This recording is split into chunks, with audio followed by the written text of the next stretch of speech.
कि नीट के परीक्षा में एक बार फिर से धांधली हुई है। मतलब ये पहली बार नहीं हुआ है।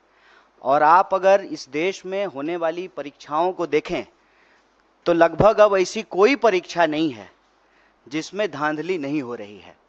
मतलब विद्यार्थियों ने तो सोशल मीडिया पे ये लिखना शुरू कर दिया है कि एक बार फिर लीकेज सरकार, और बार बार परीक्षाओं में प्रश्न पत्र लीक होना, परीक्षा की जो तिथि है उसको बार बार बढ़ाना, और जो वैकेंसियां हैं उसको सही समय पे नहीं भरना, ये मामले लगातार उजागर हो रहे हैं। ये इस प्रेस वार्ता में हम लोग खासकर जो नीट एग्ज़ाम में धांधली हुई है उस विषय पर बात करने के लिए यहाँ उपस्थित हैं। मैं इसमें 2-3 बात आपसे जोड़ना चाहता हूँ आपके समक्ष। अव्वल तो आप सब लोगों ने देखा होगा कि चुनाव से पहले आदरणीय प्रधानमंत्री जी परीक्षा पर चर्चा करते हैं। हमारे यहाँ कहावत है, जाके पैर न फटे बिवाई, वो क्या जाने पीड़ पड़ाई। तो चुनाव से पहले आप परीक्षा पे चर्चा करते हैं। चुनाव जब समाप्त हो जाता है, पूरे 5 साल तक जो परीक्षाओं में धांधली होती है, टाइम पे एग्जाम नहीं होता है, और जो वैकेंसियां हैं उसके बारे में आप कोई बात नहीं करते हैं।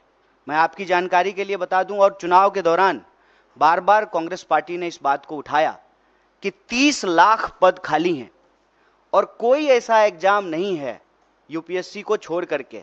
अगर यही हालत रही तो मुझे लगता है कि आने वाले दिनों में यूपीएससी के एग्जाम भी सही तरीके से कंडक्ट नहीं हो पाएंगे।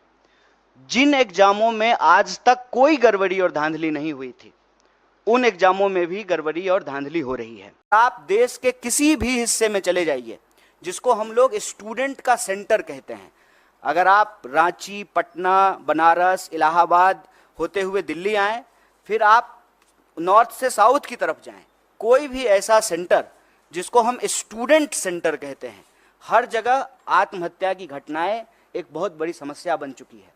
राजस्थान में हमारी सरकार ने इसको गंभीरता से लिया और काउंसलिंग करने के लिए, हेल्प प्रोवाइड करने के लिए हमारी सरकार ने योजना बनाई।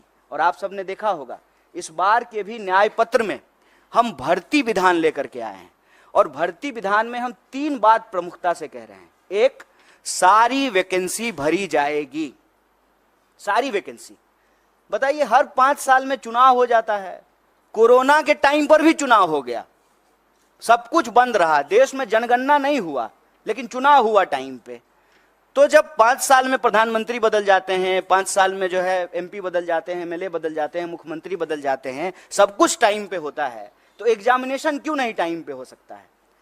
एग्जामिनेशन का ऑलरेडी एक कैलेंडर होता है, उस कैलेंडर के हिसाब से आप एग्जामिनेशन कंडक्ट कराइए। और दूसरा, बार बार जो प्रश्न पत्र लीक होते हैं, जो परीक्षा में धांधली होती है, उसमें हम एक नए कड़े कानून के प्रावधान की आवश्यकता महसूस करते हैं। और हमने भर्ती विधान में ये रखा कि जब हमारी सरकार आएगी तो हम प्रश्न पत्र लीक करने वाले लोगों पर कड़ी कार्रवाई करेंगे।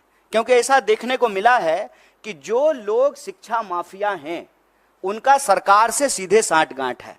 वो नेताओं से मिले हुए हैं, नेताओं से मिल करके जो है वो पूरा का पूरा जो है बच्चों के भविष्य से खिलवाड़ करते हैं। तो उसके लिए कड़े कानून की आवश्यकता है।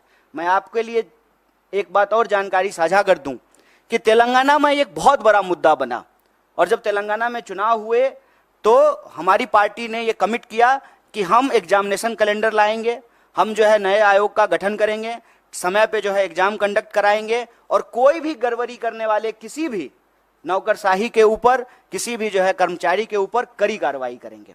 मुझे लगता है कि सरकार को ये कदम उठाना चाहिए। सिर्फ जो है बयानबाजी से, बतौलेबाजी से काम नहीं होगा। ये देश के भविष्य का सवाल है, ये बच्चों के भविष्य का सवाल है। और नेट को लेकर के, नीट को लेकर के, देश के अंदर होने वाले किसी भी एग्जाम को लेकर के कांग्रेस पार्टी ने, हमारे राष्ट्रीय अध्यक्ष ने कहा है कि सुप्रीम कोर्ट की निगरानी में इसकी एक उच्च स्तरीय जांच हो, और अगर आवश्यकता पड़े, गड़बड़ियां इस लेवल पे अगर पाई जाए तो इसको एग्जामिनेशन को रिकंडक्ट कराया जाए।